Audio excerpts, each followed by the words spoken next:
I'm incredibly proud to be the Governor of Berwyn, really proud to start the journey of making the vision for Berwyn real. I think it's a landmark day today when the first men actually arrive. So yeah, I think the first feeling that comes to mind is pride. I've been involved with the project for nearly 2 years, and the local community will have seen how the buildings have come together.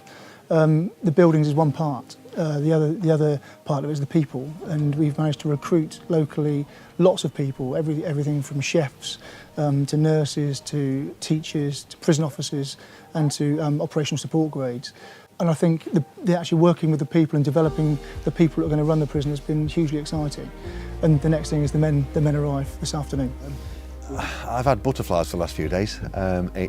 We've been on a massive journey here, an absolute massive journey.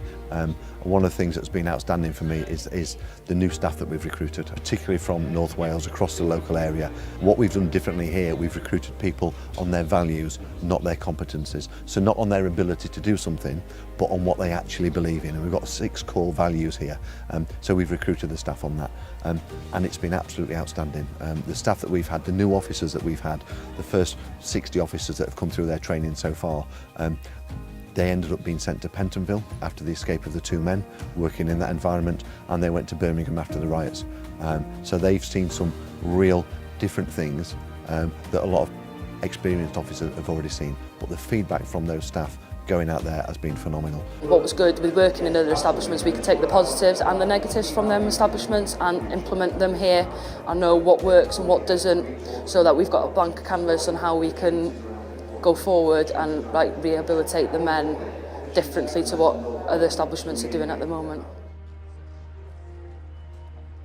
The men that will be held here will be Category C, which is the lowest category of men that need to be held within a secure setting. We knew from the outset what type of prison we were going to be, so what security category it was going to be and the type of men that we would want to come here or that would meet that criteria to come here.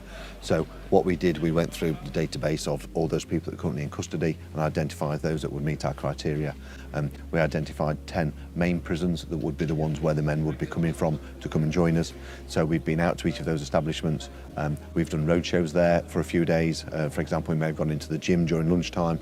The men have come down, we've spoken to them about what we hope Berwyn is going to be about the hopes and ambitions we've got for this place and the opportunities it's going to represent for the men.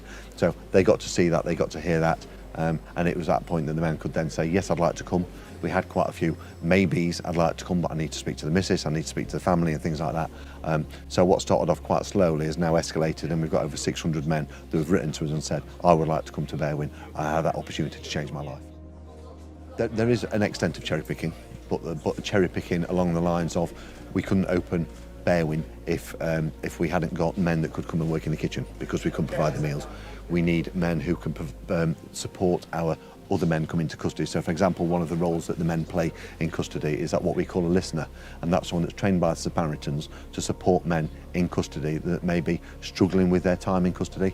So what we have had to cherry pick is to make sure that we've got the right skill set of the first men to come here, but that's not the full 600, that's probably about 150 men. We need the right mentors, and we need the men that can work on the wings, the men that are training industrial cleaning, the men that are training painting and decorating and things like that. So we have had to cherry pick a small amount to make sure we've got the right workforce to some extent to be fully operational. But after that, it has just been, if the men write to us and they want to come and they meet our criteria, then absolutely they can come to us, yes.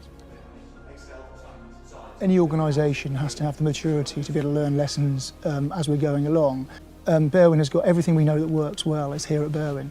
And some of the technology, the way we're using, it's a digital prison, the technology we're using is exceptional. Well, in other establishments, everything's paper-based, and there's a lot of pressure on the officers to get through the paperwork, because if they want to order food, if they want to order canteen, it's all paper-based.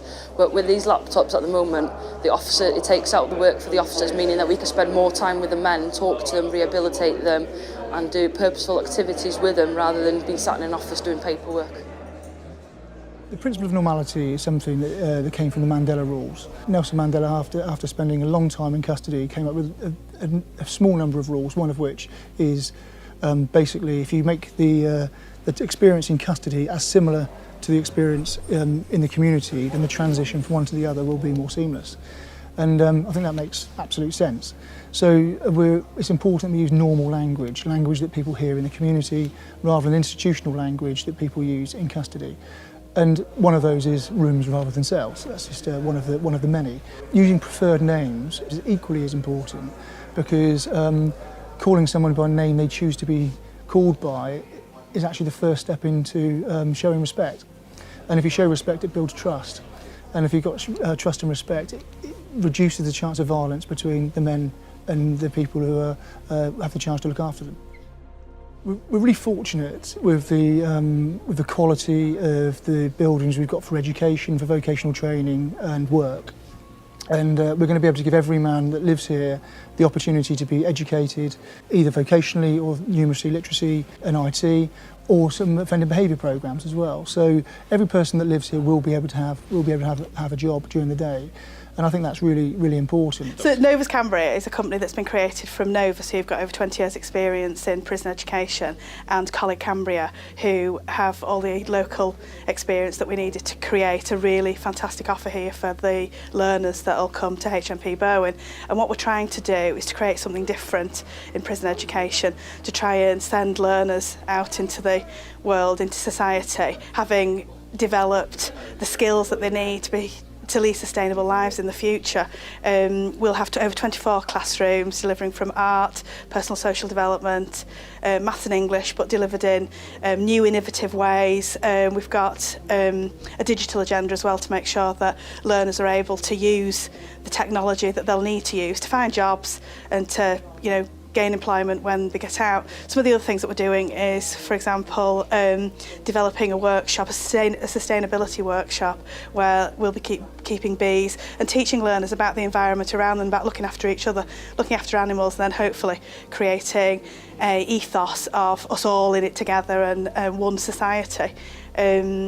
Learners will be able to look at their family needs, drugs and alcohol needs, and then move on into education, and the pathways that we'll create will go straight out into employment, hopefully working with lots of employers within the local community, develop real opportunities for learners within Hmp Berwyn and in the local community. Every person that comes to Berwyn will be released into the community at some point, and when people do get released into the community, they will need to have a knowledge of how to use IT. In doing that, we need to show them how to do it and train them how to do it while they're in custody. So the IT systems we've got in the rooms is called self-service. So it allows the men to look after their own administration rather than looking at the staff to do everything for them. And I think that's a really important part of the journey of getting people deinstitutionalised so they can get back into the community and live law-abiding lives. Sports facilities, I think it's really important that people have a healthy diet. I think it's important that people have a good amount of sleep, and I think it's important that people have a good level of activity. And in doing that, we need to make sure we put sports facilities in custody that allow the men to have those healthy lives. And also people who have a healthy life with good diet and good levels of sleep are less likely to take drugs, and it improves their mental health. I think psychoactive substances are a challenge for every prison, and I'm sure it'll be a challenge for us as well.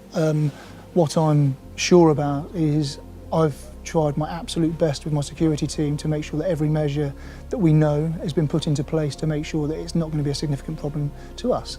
However, I think with any type of drug, there's two sides of drugs. There's one part is the supply, and we need to do everything we can to disrupt supply. And then we need the psychosocial part of drugs, about educating the men that live here to make sure that they don't actually have a demand for the drugs. So we will try and reduce demand and make supply incredibly difficult, then we've got a fighting chance. You'll have seen yourself when you walked around, it feels like an incredibly secure institution. I think to the people of Wrexham, we want to be part of the community. We're aware that we've arrived and we've employed a lot of people, local people to work here.